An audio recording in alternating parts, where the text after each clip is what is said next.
The executioners didn't speak, there was no need. They had done this before many times. The ropes were already tied, soaked stiff from the mist curling off the water. The condemned were stripped to the waist, arms behind their backs, faces turned not upward in prayer, but forward to the basin. To the smoke rising from the rocks, to what waited inside. This wasn't fire. Fire was too quick. This was water, boiling, slow, absolute. At Unzen, on the western tip of Kyushu, nature provided all the tools needed to test the soul. Sulfur vents, scalding steam, and pools hot enough to cook meat through to the bone. Today, tourists soak their feet in these same waters, but in the 1600s, the Tokugawa shogunate called this place something else, Jigoku. Hell, the Christians were brought in groups, sometimes priests, sometimes mothers with their children, sometimes farmers who had only whispered forbidden prayers behind the rice paper walls of their homes. Some came willingly, in silence. Others fought, begged, trembled, but it didn't matter, the outcome was the same. The soldiers pushed the first body forward. He was young, maybe 20, maybe less. They lowered him slowly. The wooden beam stretched over the basin, and from it, ropes dangled like lifeless arms. The man was tied at the torso, held in place as they let gravity pull his legs toward the water. The first touch blistered his skin. The second layer peeled it, and still they did not stop. They didn't want him to die, not yet. This was not about execution, it was about example. The longer it lasted, the louder the message. Your God cannot save you here. Only silence can, only obedience, but he didn't scream. Witnesses said he whispered a prayer, half Japanese, half Latin. Others said his lips didn't move at all, only trembled, as if he was speaking to something too distant to hear. A minute passed, then two. By the time the steam cleared, his face was still turned forward. His legs had swollen, split open. His skin was falling away in strips, still no scream. The guards looked at each other. The priest beside him, older, thinner, began singing. Not in defiance, not in performance, just a slow, ragged verse of Ave Maria, barely heard above the bubbling of water. So they boiled him too. In this place, death came by degrees. The water wasn't poured over you, it accepted you, bit by bit, elbows, ribs, spine, each part sank until the body convulsed and slackened. But the head, they always left the head above water so you could see the others still waiting their turn. They didn't scream either, and that terrified the guards more than any rebellion ever could. The first time Christianity arrived in Japan, it didn't come as conquest, it came as cargo. In 1549, a Portuguese ship landed in Kagoshima, carrying muskets, silk, saltpeter, and a man named Francisco Xavier, a Jesuit priest, a missionary. He wasn't armed, he wasn't powerful. But he had something far more dangerous, a message that spoke to the soul in a language the samurai had never heard before. At first, they welcomed him. The Jesuits learned quickly. They studied Japanese. They dressed in black robes like Buddhist monks. They used printing presses to translate the Bible, and they brought gifts, eyeglasses, clocks, European medicine, steel. In return, Japanese daimyo, the feudal lords of Kyushu and western Honshu, offered protection and sometimes even converted. Not just out of faith, but strategy. Christianity was a ticket to trade. The Portuguese had guns, and in the Sengoku era, where warlords battled daily for control, guns meant everything. Within 40 years, over 300,000 Japanese had converted. Churches were built, schools opened. Latin words filtered into Japanese speech. Even children were baptized. For a moment, it seemed Japan might become a Christian kingdom, at least in part. But power does not share easily. When Tokugawa Ieyasu unified Japan in 1600, he saw what the Jesuits had created, not a flock, but a foreign network, bound not by loyalty to the shogun, but to a god overseas. These converts followed foreign priests, they read foreign texts, they refused to bow before shrines or make offerings to ancestors or treat the emperor as divine. That wasn't just heresy, it was insubordination. The new Tokugawa regime didn't just want peace, it wanted control, complete, unquestioned, sealed like lacquer. So they changed the rules. At first it was subtle. Foreign priests were asked to register. Churches were closed for maintenance. The printing presses disappeared. Converts were questioned about their beliefs. Then came the real change, the fumii, a simple test. A wooden or bronze plaque engraved with the image of Christ or the Virgin. Place it on the ground, step on it, walk away. If you did, you were free. If you hesitated, you were watched. If you refused, you were finished. The crackdown was surgical. Tokugawa didn't want war, he wanted erasure. Christianity was not defeated in debate. It was dissolved. Priests were hunted like fugitives. Crosses were burned in town squares. Those who spoke Latin prayers were accused of witchcraft. Those who baptized others were executed. Those who hid relics were tortured until they named every contact. And those who had once built cathedrals in Nagasaki were forced to tear them down themselves.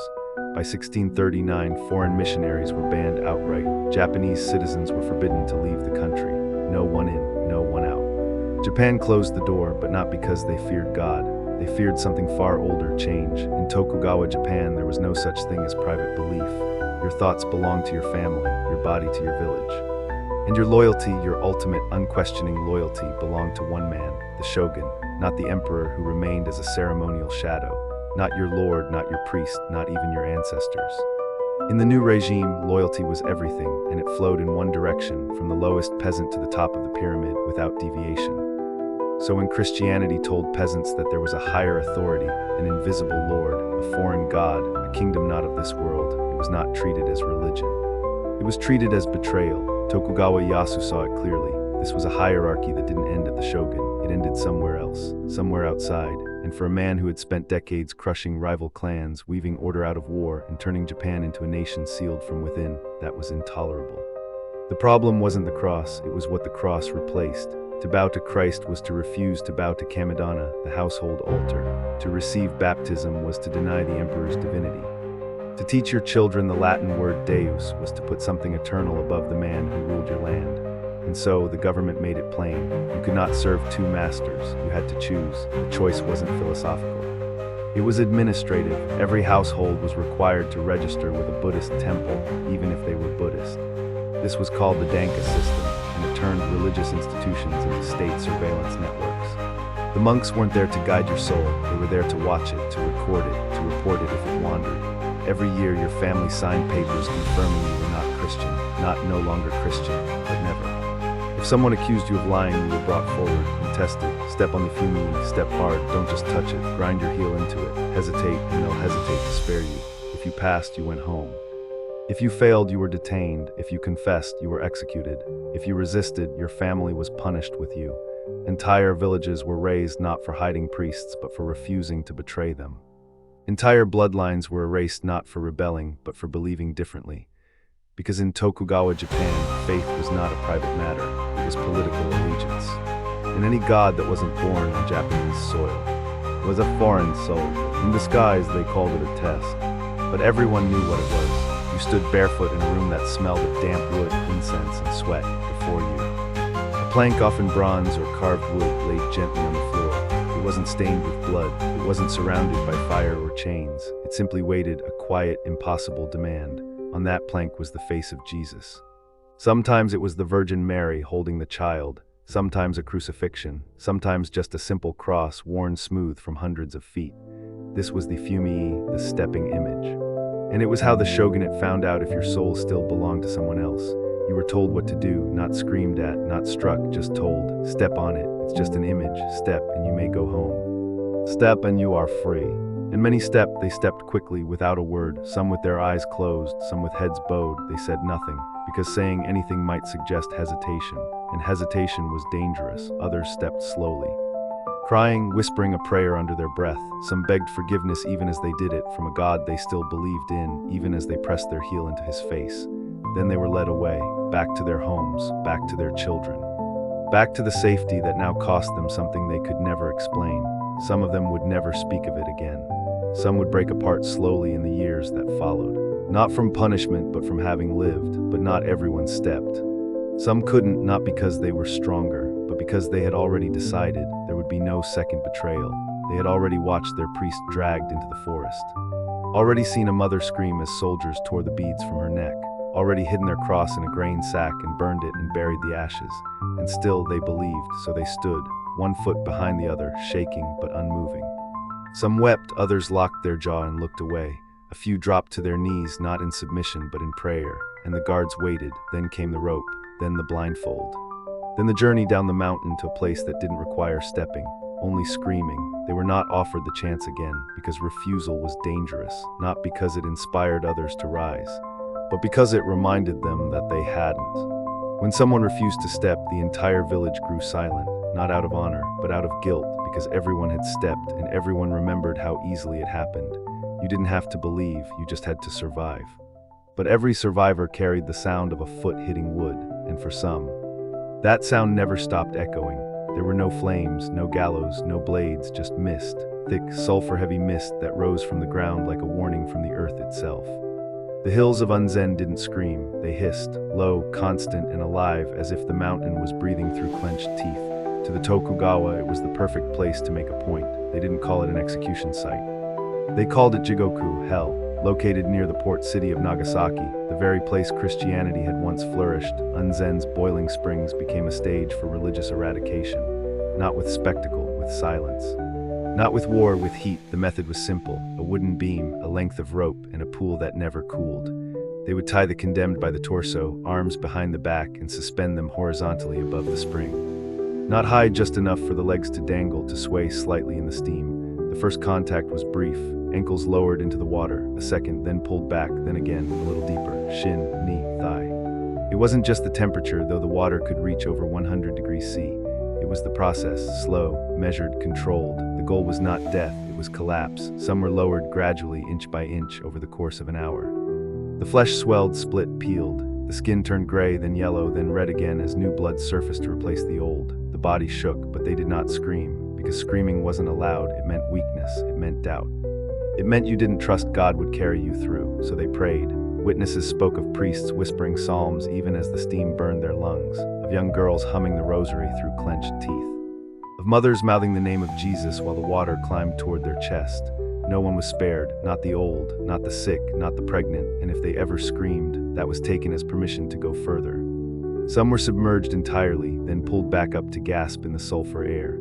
Others were dipped just far enough to cook the limbs, then hoisted above, left alive and shaking for hours. The worst were left half submerged overnight, bones exposed, eyes blind from steam, just to see if they would beg. Most didn't, not because they wanted to die, but because they refused to live without what they believed. Some say the guards were afraid, not of the Christians, but of what happened when the body broke. And the spirit didn't, they called it hell, but for the faithful it was a gate, a place to prove not to others, but to themselves, that what they worshipped was not just a symbol, but something worth dying in silence for. Today, tourists walk among the stones, they take photos of the steam, they call it beautiful, and the ground still breathes. In the eyes of the Tokugawa regime, confession was not enough, pain was not enough. They wanted more, they wanted to hear how you broke, they wanted to measure the sound of collapse, not only in bone, but in voice. If you screamed, you failed, that was the rule. But what no one said out loud was this: if you didn't scream, that might be worse. For the underground Christian communities in 17th century Japan, every act of suffering was watched, not just by the authorities, but by each other.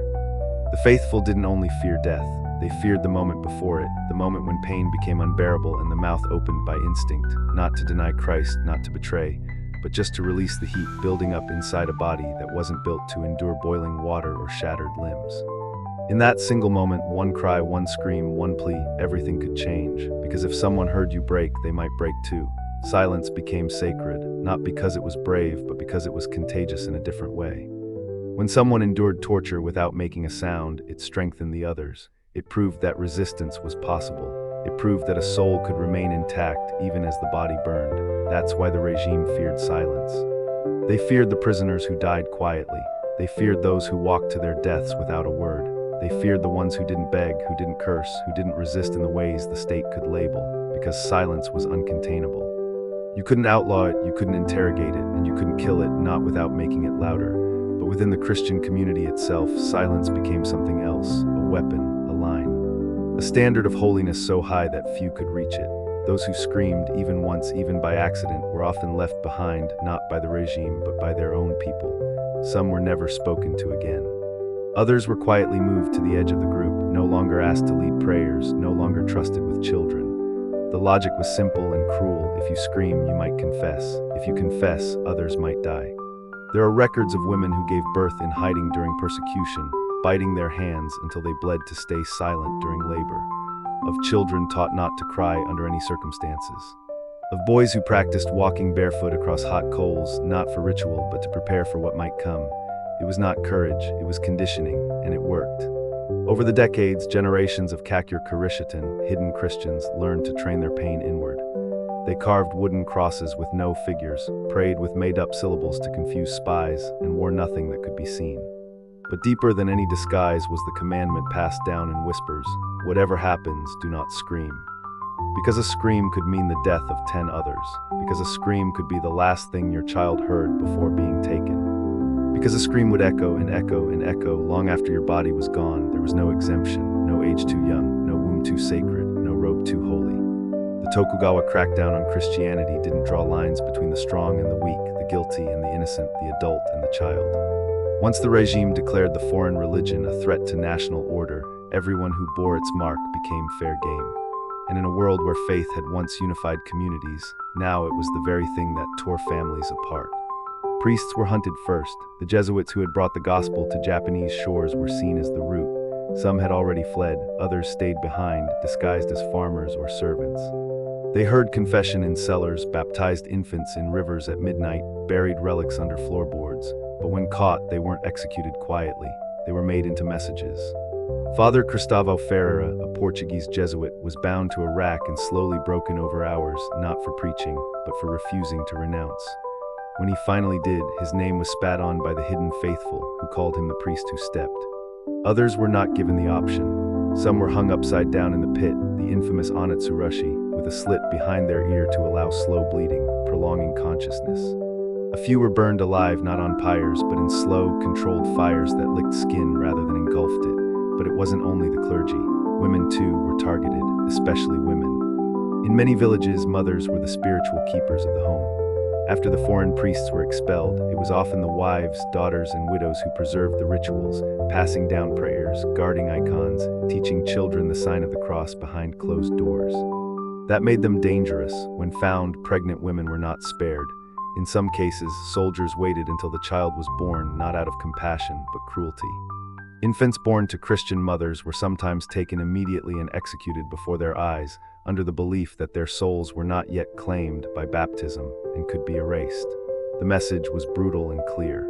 There would be no future for this faith, and then there were the children. They were not ignored. They were questioned, used, punished. Some were made to watch their parents tortured, tied upright while a mother's feet were burned or a father whipped until he passed out. Others were told gently that if they stepped on the fumii, their family would be spared. A lie, but a powerful one, and some stepped, not understanding. Others refused and paid. One record speaks of a boy no older than 10 who refused to spit on a wooden crucifix.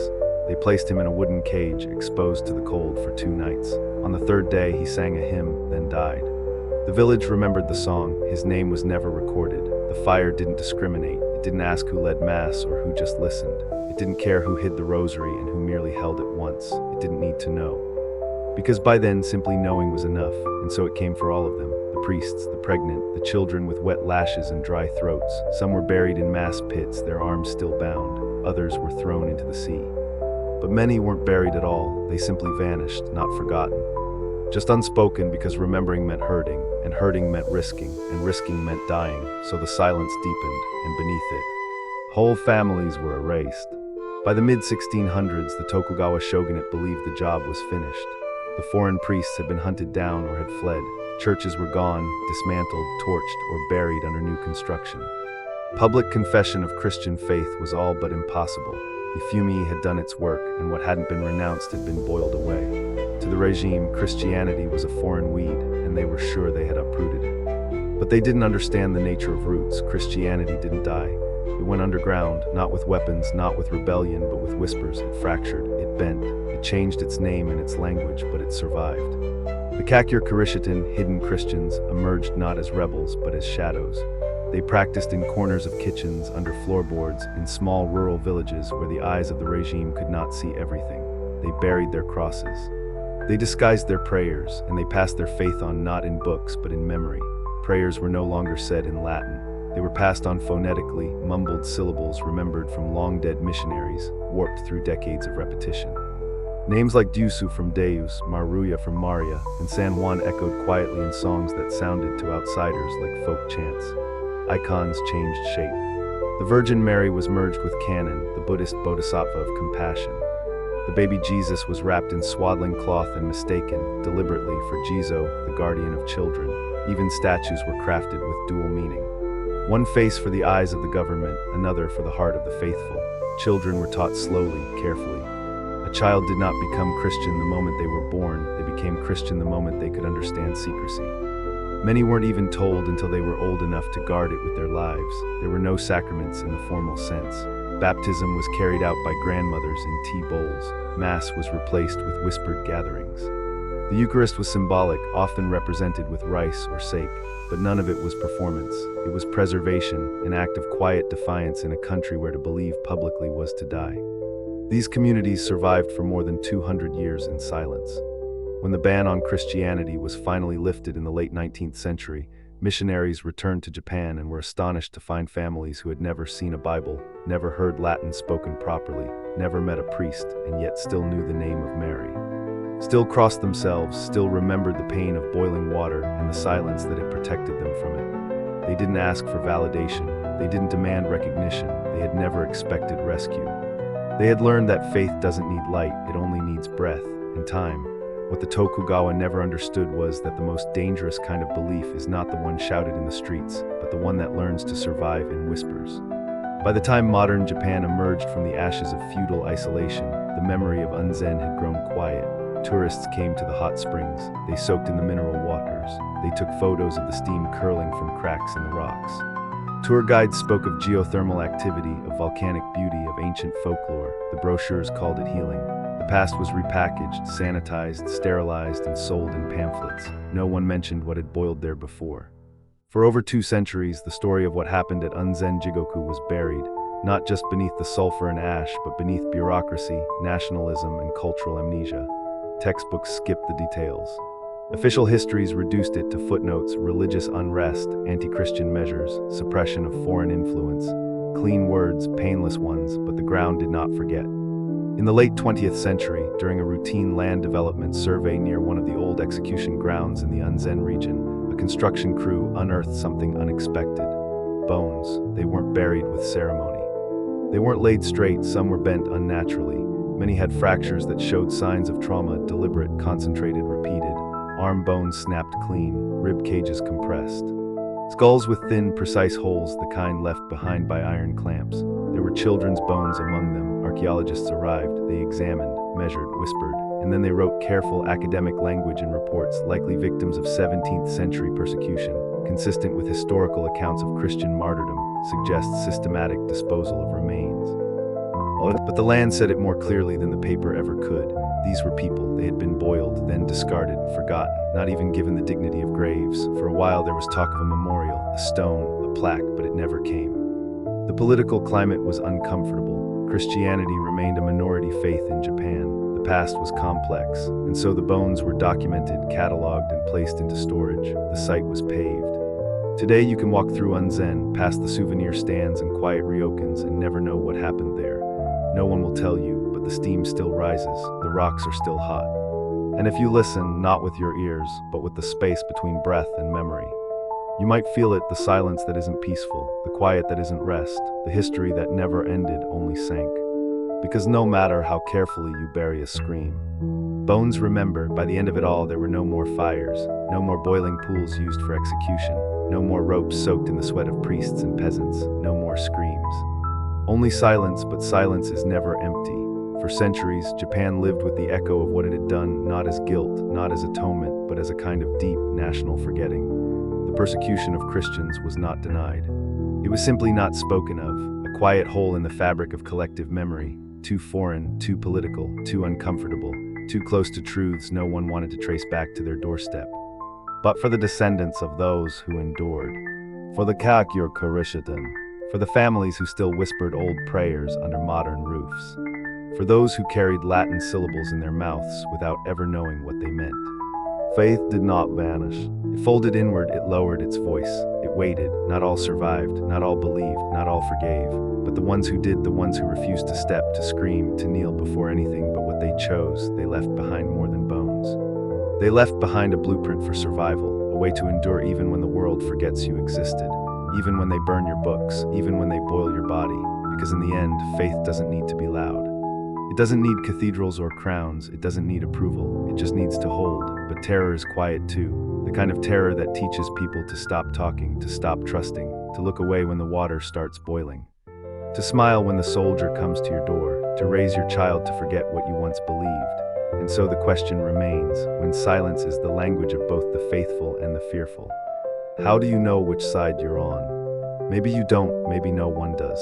Maybe all that matters is that when they tried to burn belief out of the body, when they tried to drown it in sulfur and ash, when they tried to make it disappear without sound. It didn't, it stayed, and waited and remembered, even if no one